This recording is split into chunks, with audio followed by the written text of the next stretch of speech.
the demographic trends in the church are pretty clear. I mean, North Americans are a lot less likely to identify as Christians than they used to be. Mm-hmm. I think Pew just released some pretty startling research about that a couple months ago. Yeah. Most people would expect somebody who's a seminary professor and administrator who works as kind of a consultant for church leadership to be discouraged by that. Mm-hmm. But in your book, you kind of identify this as an opportunity and even maybe something to be hopeful for. Why is that? Well, I think it's the missional energy of the Spirit of God, right? Like, mm-hmm. So when you recognize that the entire energy for what it means to be a follower of Christ is to go into whatever context the world is, yeah. Right?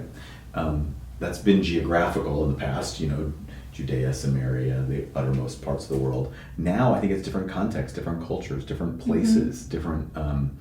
It means the mission field is closer to us than ever, and it means the church mm-hmm. has the opportunity to be reinvigorated, to recapture its vocation more yeah. than ever.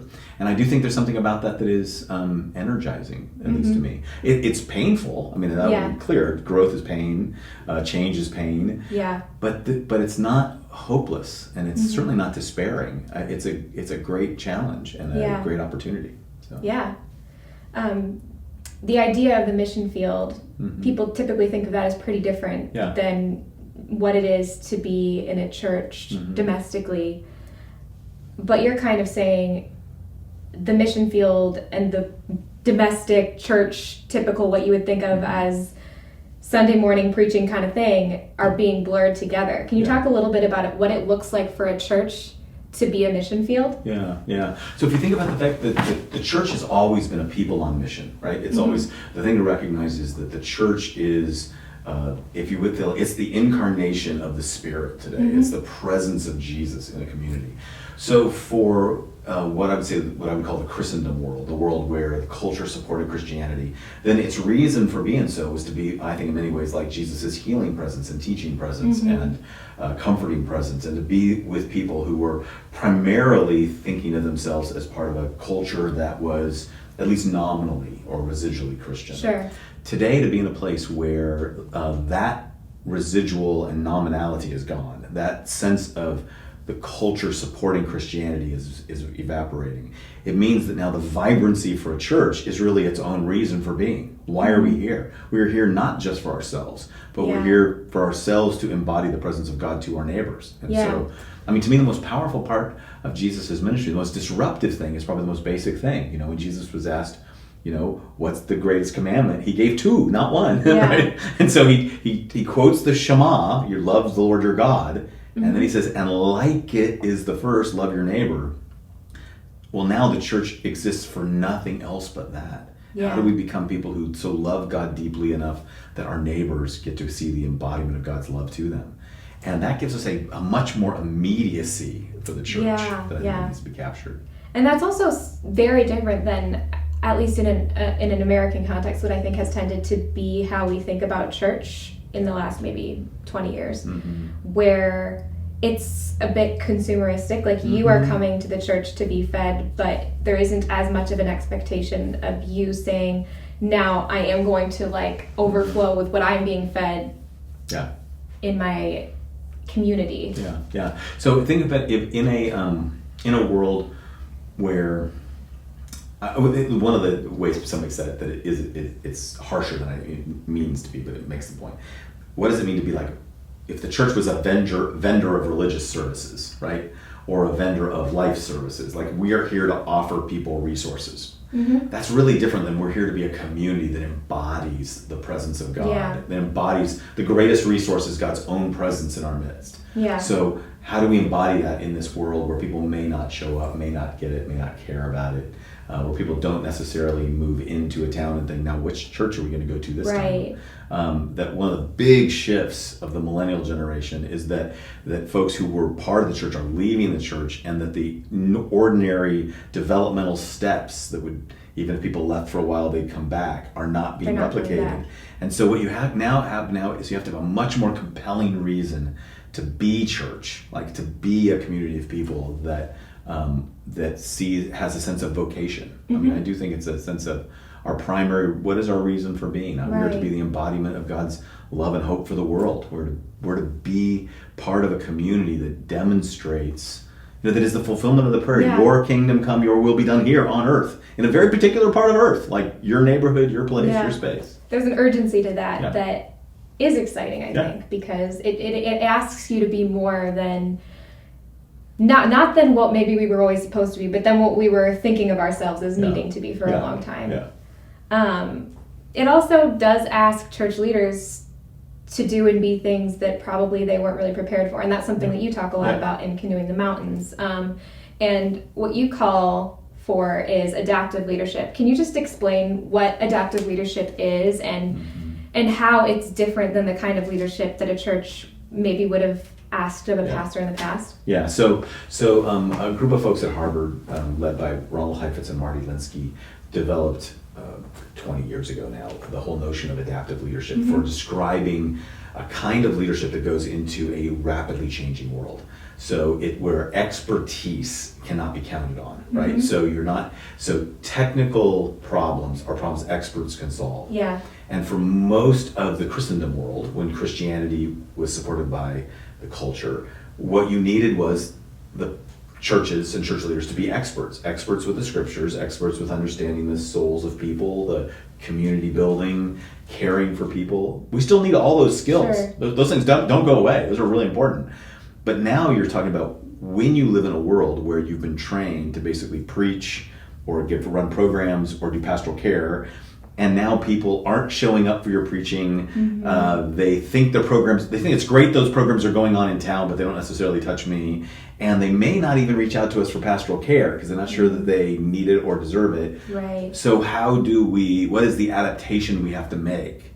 And so what is great about adaptive leadership is it says you start from your deepest core values, who you actually are as a person or as a community, and you ask, what is the adaptation in this environment that will help this to thrive or enable us to live out our calling as God's people in this changing world. Yeah. And that means you have to be trained differently than the expert in some particular technical skills. Yeah. So how do you learn that? Well, first of all, you only learn it when you're doing it. This is one of the biggest disappointments, is that leadership is really only learned in the leading. So you have to immerse yourself into the experience, which is very hard. Most people who become leaders, they become leaders because they were an expert at something, right? So you're the best speaker in your church, and another church invites you to be the pastor, the leader, right? Or you're the very best at running programs, and so another church asks you to take on supervising lots of people for programs. Sure. So leadership comes out of expertise, but it has to be willing to set aside the expertise to keep learning, so that the entire community or the group of people who you're leading go through a process of transformation and growth to be able to meet those challenges. So it starts in that process, and it's deeply self-reflective. I mean, the hardest part, I think, for most leaders is it's done by experimenting, it's done through failing, it's done by learning, it's very vulnerable. Yeah. And I just think that for most pastors, they didn't get into this to be vulnerable. They got into this to be helpful. So I love the scriptures. I love people. I want to help people love God through the scriptures. I want to be helpful. It's really hard to walk into a situation where you're your only tool, and before maybe you even have the chance to help people love God through the scriptures, you're actually having to create a whole different context that's going to require a lot of experimentation. And it seems like there's a risk that doing that alone would be too much. Yeah. So it kind of makes me wonder if you're looking at maybe a return to a model that's more like apprenticeship. Yeah. I actually think that the models of the church are going to be more and more shared leadership models. I mean, one of the reasons why I use the story of Lewis and Clark with all of its attendant problems built into it is that it was a remarkable partnership. Remarkable. It was a partnership of two men, not one, who ended up having to then recognize they needed to add a third, Sacagawea, their entire way of dealing with the Corps of Discovery changed from a top-down hierarchical military order to a much more shared, collaborative, communal, trusted community. the further they got off the map into uncharted territory, the more they had to trust each other, right, and the more they had to grow together and serve together. And I just think there's more models like, I mean, it's closer to a New Testament model, to be honest. And I think there's something about that that'll allow us to recapture that. Yeah. It's part of our Christian DNA. Right. So, Yeah. It's also a little bit more decentralized, and I find that interesting because I think a lot of leadership development material that you'll see will talk a lot about needing to get clarity about the vision, right? Yeah. And clarity about the vision tends to prioritize having a very centralized, everybody's aligned sort of way of working.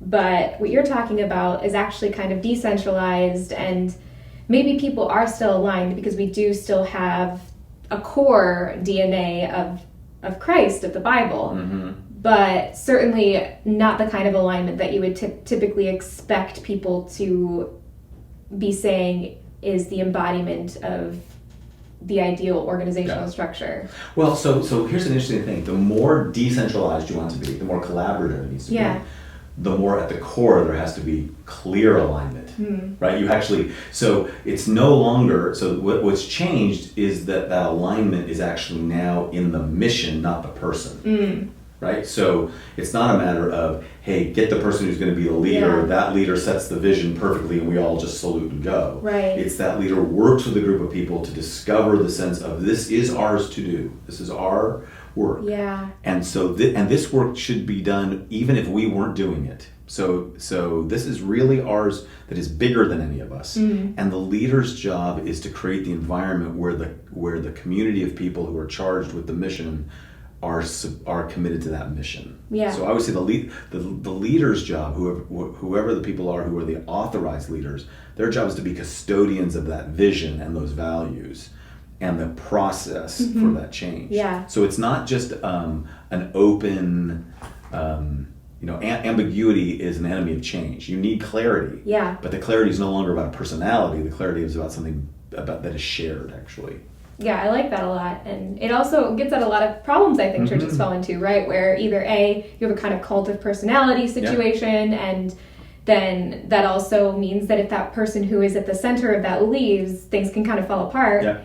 And the 80-20 rule that I think people just have a tendency to accept, where 20% of the people do 80% of the work. Yeah. But this is kind of taking a step back from saying, no, actually we all are going to share this. And I think that is exciting. And maybe 20% of the people are going to do 80% of the work, in fact. But what you should be doing is those 20% of the people shouldn't just all be doing whatever work they want. What's sometimes called the core ideology, which is the combination of our vision, values, and strategy, has to be shared by a group of people, so that whether the 20% are the people who own it and hold it, the 80% can all join it and be part of it, right? What really creates the lack of missional fruitfulness or faithfulness is when it's so diverse, because it's only about keeping a group of people together. Yeah. Right. If the whole point is, well, we just want to create a place where everybody can just be here. Right. Well, then pretty soon what we're creating is, it's a church potluck, right? It's just instead of a family meal. And yes, you want people to bring their favorite things, but there's a difference between everybody gets to eat whatever they want, and we're actually gathering together to eat because we're involved in something bigger than eating. Yeah. Right. So what's the process then for figuring out what's at the center of our meal? Yeah. I think the first piece to come back to for the church is to continually acknowledge that to participate in a church, to be a member of a church, means that you are the embodiment of God's mission in Jesus Christ in the world. You are joining a mission. So somebody, N.T. Wright, talks about the fact that when Jesus goes around proclaiming the kingdom of God, he's more like a politician asking people to join his movement, right? So we're in the middle of an election season, right? So you've got all these politicians running around. What are they asking you for? What do they want? They want you to give money. They want you to tell other people about it. They want you to vote for them. Like there's something about join us that is really different than, than just show up and let me teach you or entertain you. Like there's kind of so that notion that the first thing that has to happen is that churches have to have a reason for being beyond themselves. Why do we exist in this community? Why does God put us here? What's our reason for being involved in this? And then what do we need to faithfully live that out as God's people? So this is where I do need to be a person who worships to continually put, because if I'm left to myself, I will make my will be done, right? So that's why I come to worship. Why do I need spiritual formation? Because I need to continue to be more like Jesus. If I'm left to myself, I will do it the way I do it.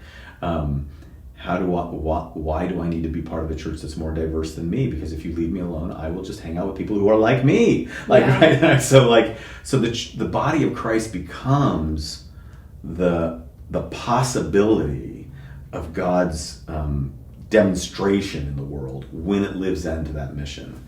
And that window, that witness, that capacity for living that out is what we're called to recapture in this changing world. Yeah. So you've kind of mentioned a couple minutes ago, I think, that this is sort of similar to how things were in the first century. Yeah. If you had to imagine what it would be like to actually just transpose the church of the first century as you know it into the 21st century, how do you think that would look? Well, that's an odd question for me, and I'll tell you why. Which is, I am not. I don't believe that even in the first century, the church was some kind of idyllic, hedonistic thing. It wasn't perfect. I mean, go read which church you want, Corinth, right? right? Galatia, where Galatia causes Paul to cuss, right? Corinth, that wasn't perfect either. That was an embodiment of that day. Mm-hmm. So the question to be asking is, if they were trying to live out to be the witnessing community to the reality of God's inbreaking reign in Jesus, what does that look like today? And it's always built on the pieces of the past. So even the word church was a reframing of a Greek fraternity system, right? in a weird way. It was like, the ecclesia was a gathering in Roman culture. They said, but we have a different kind of ecclesia. It's one where it's not just men, it's men and women. It's slave and free. It's male and female. It's generations. It's Jew and Gentile. It's different. So it's always a reframing. So I would say the difference today is our reframing is built on the vestiges that we built. So think about taking all of our structures, our buildings, our processes, and asking, if these are the raw material that we've been entrusted with, how do we recast these, reframe these, rebuild these for this new day? Mm-hmm. And I think that's the challenge. I think that's a big challenge for the next generation. Yeah. We struggle with that and grapple with what it means for us working at, I work for a denomination. Yeah. You don't get much more institutional than that. Yeah. And even though I don't think we are post-institutional in reality, there's a perception that people have that this is a post-institutional age, and the change that we need to go through is to kind of throw the institutions away. Yeah. So, I'm curious what it looks like to take the raw materials of an institution and to say, let's rebuild, whether that be a church, a denomination, something else. So one thing is that I'm so simple, I'm not cynical about institutions, because what institutions are, you set up an institution whenever you have an idea that is so compelling you want it to live beyond a personality. Right? So when you say, look, we want something that is worth giving ourselves to, but we want it to live beyond a person or a group of people. We want it to have staying power. So what do? You set up structures. You set up endowments. You set up denominations. You set up policies or procedures or values that are bigger than any person. There's something beautiful about that, right? The problem is when the institution exists just for the institution's sake. Right? So what you need to recognize is the difference between an institution that is meant to be a good steward of a movement. There's an old quote by Gustav Mahler that talks about tradition, where he says, tradition is the tending of the fire, not the taking care of the ashes. Right? It's about keeping fire going, not holding just buckets of ashes. Right. So how do we create institutions that exist for the reason we got in this in the first place? And some of that means institutional forms will die. Wineskins, we don't use wineskins anymore. We use wine bottles, right? So there's an entire metaphor of Jesus is that he talked about changing wineskins, and today nobody uses a wineskin, right? The point, though, is the wine. Mm-hmm. What's really the same as then as before is The wine. wine. Wine makes people glad. Wine is the celebration. Wine is the sign of life. Wine is the great symbol of the way in which, and wine's alive. I mean, it's like, right? So how do you create structures that pass on the wine, not become connoisseurs of wine bottles? Yeah. Right. Right. Yeah. So we have the wine. We know we want the wine. Mm-hmm. We also know that people don't like having to give up their wineskins because that's the way they've always done it. Yep. What advice do you have for people and for churches who are trying to figure out how to make change when change is really hard and people aren't always ready for it? Yeah. So adaptive change is built on, first of all, the acknowledgement that change is loss. Mm-hmm. That it just starts with that notion. People don't resist change, they resist loss. Ronald Heifetz said. It's really important. Which is good about that because our faith talks a lot about loss. Like our faith is built on the hope of the resurrection. Unless you lose your life, you will not gain it. Unless a grain of wheat falls to the earth and dies, it remains a single grain, but if it dies, it bears much fruit. So we have a narrative of loss built into Christianity that I think at times we've put to the side. Now we need to recapture.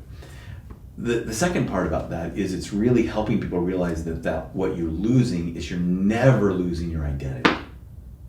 Like one of the most powerful parts of believing in a resurrection is that you will not be resurrected to some space or void or form or another. You retain your personality. Mm-hmm. So identity is hugely important, right? The scriptures are filled, God has our names etched on his hands. God gives us back our name. He calls us by a new name. So partly even for an institution or a church, especially a community, understanding and holding on to what is precious about this identity that needs to be passed down. Mm-hmm.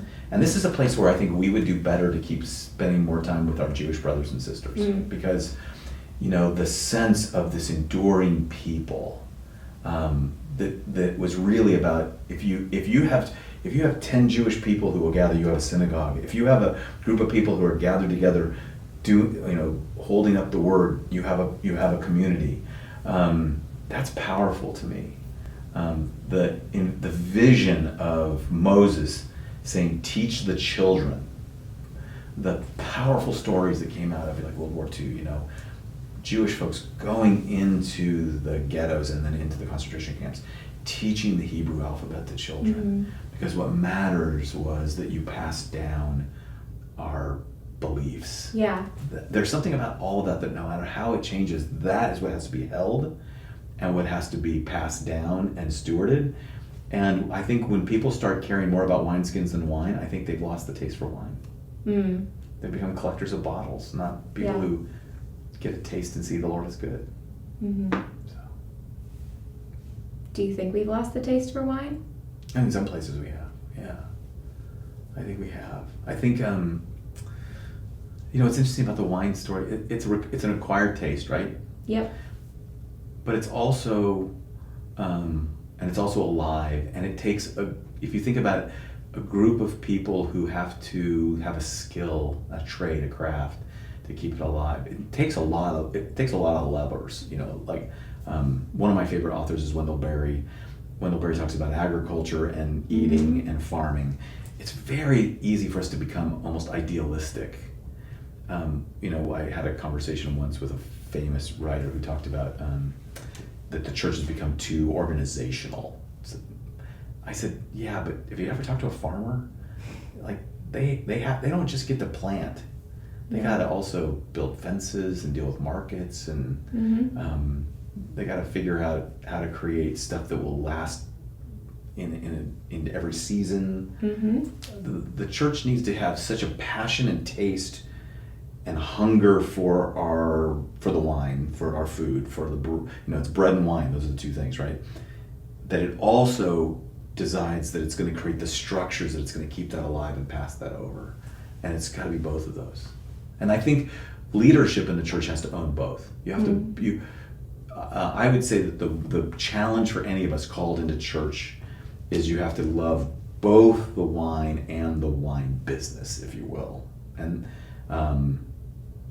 others can be consumers and Yeah. And even more than consumers, lovers. I mean, we have to be the people who care about both the product, both the reality of it, and the preserving of it at the same time. And if you are one of those people and you're looking around and you're saying, I'm not sure if the people around me share this passion, what do you do with that? Do you try to awaken that passion, or is there a point when you would say, I'm going to keep going a little further and find somebody who loves it as much as I do? Yeah, that's always a tricky one. One of the parts, I've just written a book on resilience, and one of the questions whenever I talk about resilience is people always ask, well, how resilient do I have to be? How long? Right? Like when do you walk away? And I do think there are times to walk away. I think there's a time when you realize, using our wine illustration, I think the way you get people to want to build a good vineyard or a good winery is they got to love the wine. So you keep introducing people to the reality of God, to the presence of the Spirit, to the beauty of the life of discipleship. And you then keep creating the structures and forms that make that happen. So as that begins to grow, you build on that. You try to stop falling in love with brand and marketing, and right, you keep coming back to this reality. From there, I think it follows in a better way. The hard part is that for most of us, we become disappointed or cynical in the church, and so I think we get a little bit idealistic. So if I give away all these trappings, then maybe I'll find these perfectly motivated people who are my tribe, who will love things the way I do. And humans aren't like that. Humans we're deeply contradictory and disappointing. Yeah. So part of it is I think we are to be as faithful as we're called to be. I think we can be. I think you can't make anybody else love the cause. They got to say yes for themselves. And sometimes there comes a day when you're called to move on. I just think I think it just needs to be owned that leadership is that hard work. Yeah. That it's a hard, long transformation. Adaptive language is interesting because it's really built on the metaphor of evolution. So if you think about that, it's built on how living systems, living organisms, even spiritually living organisms, adapt to a changing environment. Yeah. Well, whenever you have that conversation, now you're talking generations. You are, yeah. Right? You're not talking about what gets... So people ask me, so how long does it take for a church to make an adaptive change? I'm like, well, we were in Christendom for, 1,700 years, and we've been in post-Christendom about 10 minutes. So maybe it's going to be a while. It might, yeah. So the rest of our lives.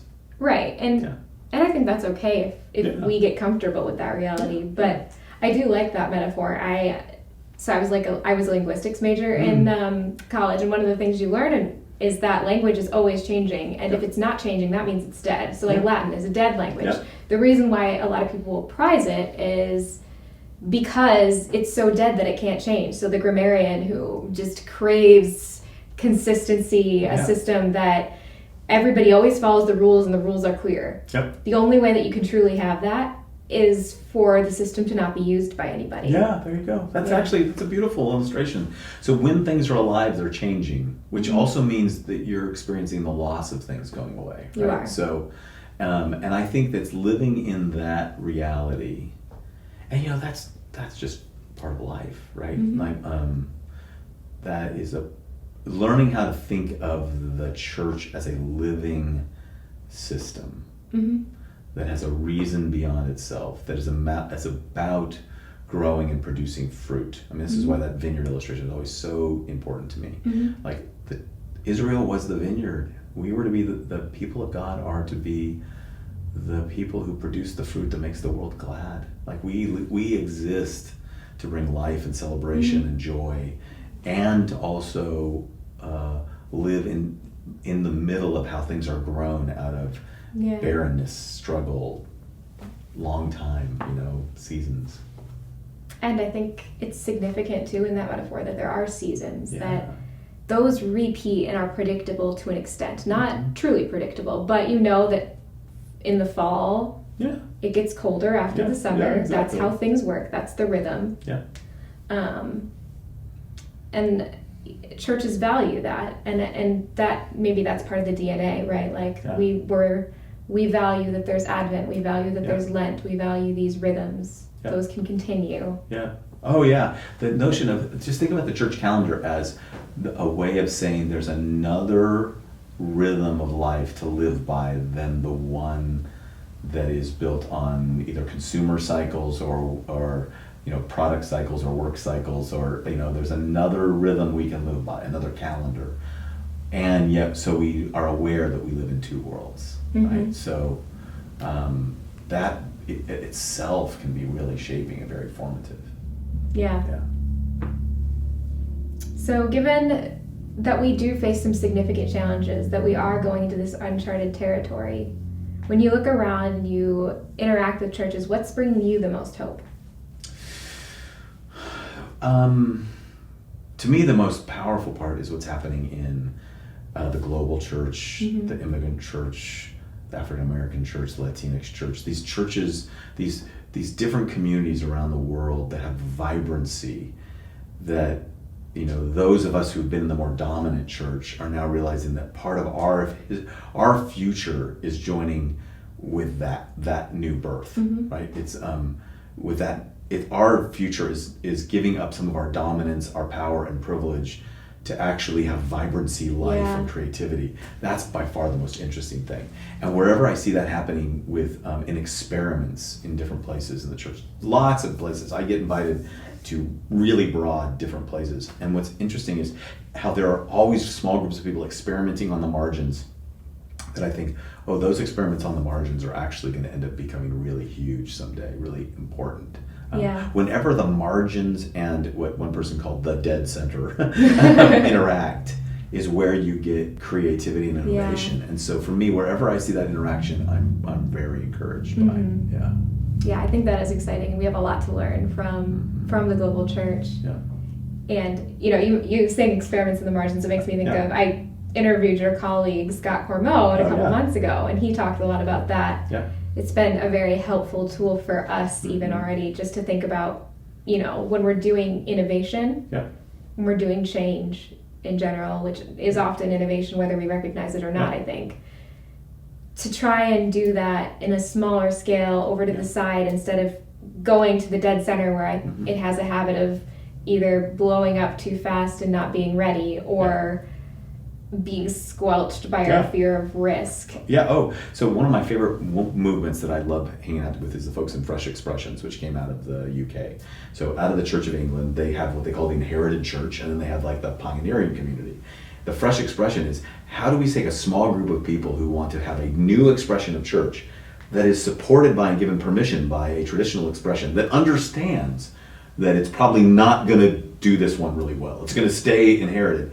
But the vibrancy of that relationship becomes really alive. It becomes really different. So even when I work with churches on innovation, I always say, look, the goal is for you to find a small group of people who want to take something out of your church's core DNA, like your great strength, the thing that makes you you, and say, how do we leverage that toward a pain point in our community that otherwise wouldn't be attended to? And let's see what happens. If we leverage this thing where we have value into this problem that our neighbors feel, what will come new out of that? And there's something about that process that's very life-giving, and it changes over time. It's never it's never, when it comes and integrates, it's never as radical as the people who are out on the front end.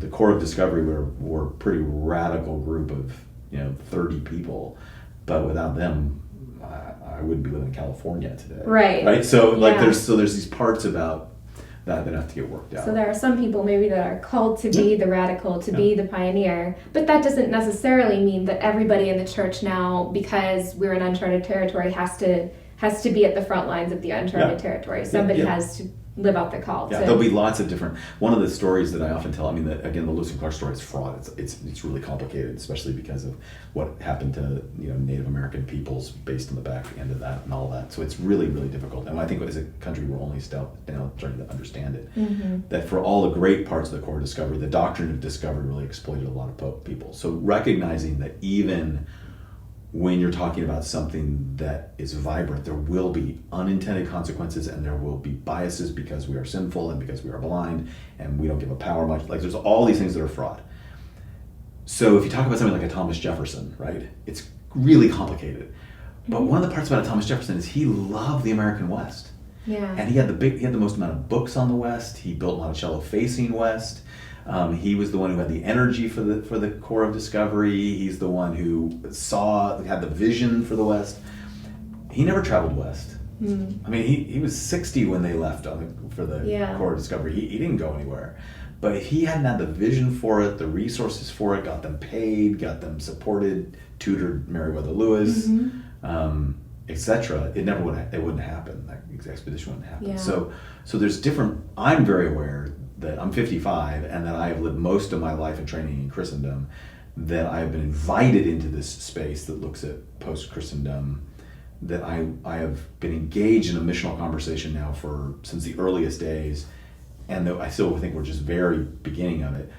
Most of my life is about how do I set up the future for the next generation that's going to live in that. Like I will be Moses dying in the wilderness. I won't be crossing into the promised land, but my job is to be faithful with the people who will. To make Is that hard?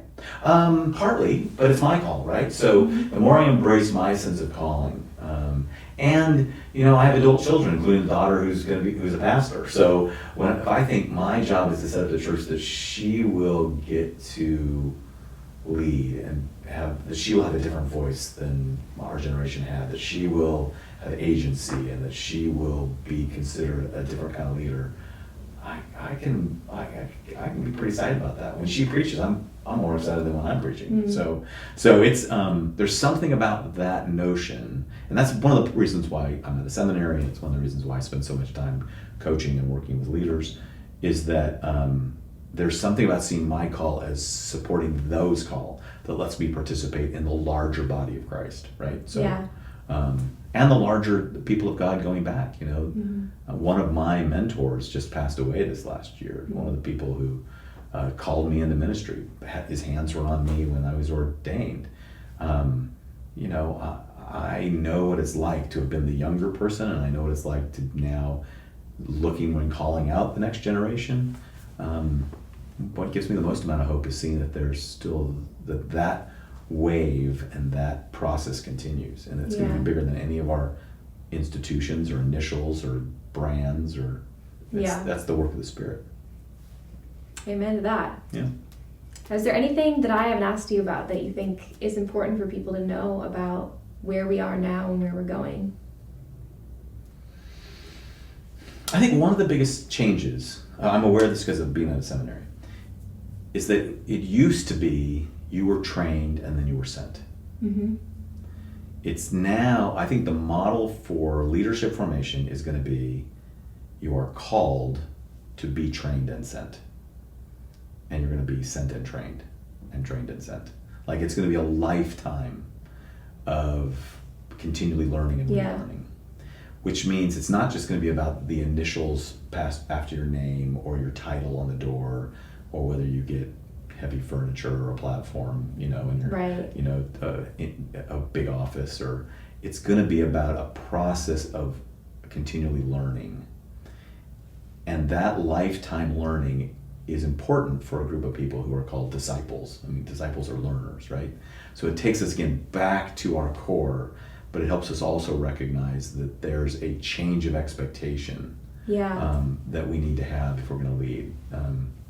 My favorite quote by Eric Hoffer is that the learners will inherit the earth, but the learned find themselves beautifully equipped for a world that no longer exists. It's like your Latin language. Yeah. To be learners and keep learning and create structures, including seminaries and other organization stuff, that what does it mean for us to create communities of learning for people for a lifetime is going to be critical to a changing church. I think that's a really exciting question to be asking personally. I would rather know that there's always something more for me to learn than to think that I've already had it figured out. Because where are you gonna go with already having it figured out, right? What's the point at that stage? So For a person who's kind of at the beginning of discovering what this is all about, realizing maybe, for example, that they're in a church and things aren't going the way they thought they were going to go when they went to seminary, are there any resources that you would recommend that they start with to learn more about adaptive leadership or about where the church is right now? Well, there's a lot of this conversation going on now. I mean, obviously, that's the reason why I wrote one of my books.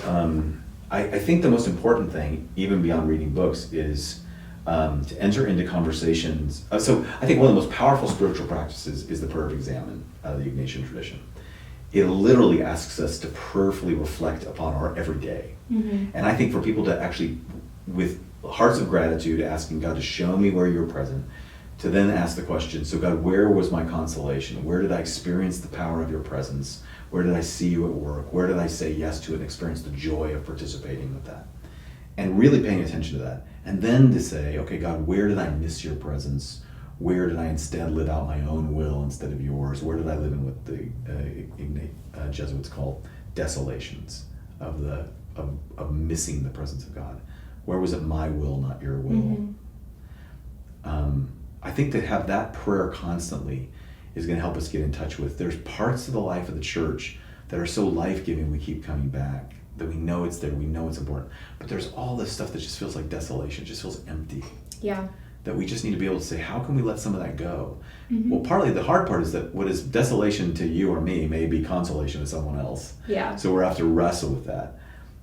But it's also just trying to keep staying in touch with, maybe go back to our other metaphor, keep developing a taste for the wine. Yeah. Right?